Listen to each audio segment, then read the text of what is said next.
you sinners and saints out there. It's TJ, the MotorSage here. It's the last few days before the Christmas holidays and trying to get things pulled together for the missus and I to celebrate this glorious event.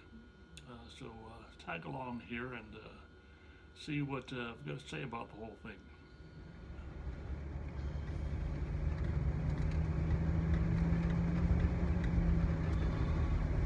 That's a gas. Over half a tank.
I come to you in the name of Jesus Christ, our crucified and risen Lord, and I bring you his love. Well, it's the time of the year we celebrate the birth of Jesus into our midst. That occurred some 2,000 years ago, and sometimes it takes a little bit of remembrance to get into the swing of things. I guess I'm as guilty as many folks that are approaching the holiday season. It's just a difficult time for me to get started into the spirit. Oh, it seems that it's been more difficult this year because there's been snow and there's been with weather doldrums. It's kind of been dark and dreary, and it's been difficult to get things rolling and think about Christmas trees and ornaments and wondrous stars and angels and the manger scene. It's difficult to get a wrap around these things. As I was thinking about this the other day, I was concerned about, not myself, but others who may be in a similar position and similar mentality. But I have the benefit of having a wonderful missus who is well on her way to celebrating the holiday with me. And, we had quite an argument the other day about whether I should say happy holidays or blessed holidays to people or Merry Christmas. Seems to be a conversation that's been on everybody's mind as they approach, and don't know whether to say one phrase or the other. But I worry so much more about people who aren't walking around with having the benefit of another person's mouth in their ear, so to speak. I'm talking about these people who find themselves absolutely alone and by themselves during the Christmas holidays. want to remind you all about folks, especially the elderly people who are by themselves and maybe in a home or apartment or a rest home or in a medical facility that don't have family around. Maybe all of their friends have been taken away by the angel of death, and they have the aloneness fall upon them just before the holidays. And sometimes it takes a lifting up of spirit, and you might be the tool that God uses, the person that God uses to lift their spirit. So consider that. Think about folks that are by themselves. Think about the spirit of the Christmas, how God didn't leave us by ourselves, immersed in our sin. He sent his beloved Son, Jesus Christ, to be born in a manger so long ago in the town of Bethlehem. And that one grew up, and he taught us, and he preached to us, and he died for us so that we might be gathered together as God's family. Let's gather others together as God's family as well. Remember them at this time of the year. Now may the peace of God, which surpasses all human understanding, keep your hearts and minds together and celebratory during this Christmas season. Amen.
I'd like to take some time to remind you that as a pastor that's semi-retired at least, I have a few opportunities now again to preach. I'm expecting a call, in fact, this very day from a congregation down in Texas that we might spend some time with.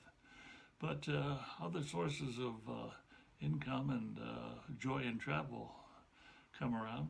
One of the sources of income that I have is the books that I've written, and the one book I'd like to offer up before you today, it's called Lackawanna Crossings.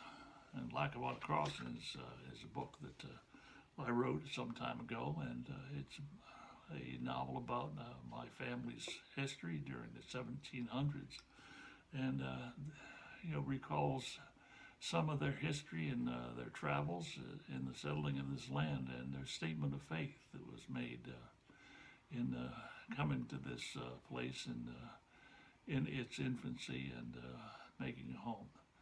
So if you've got a mind to give somebody a special gift for the holiday, order this book. Again, that's Lackawanna Crossings.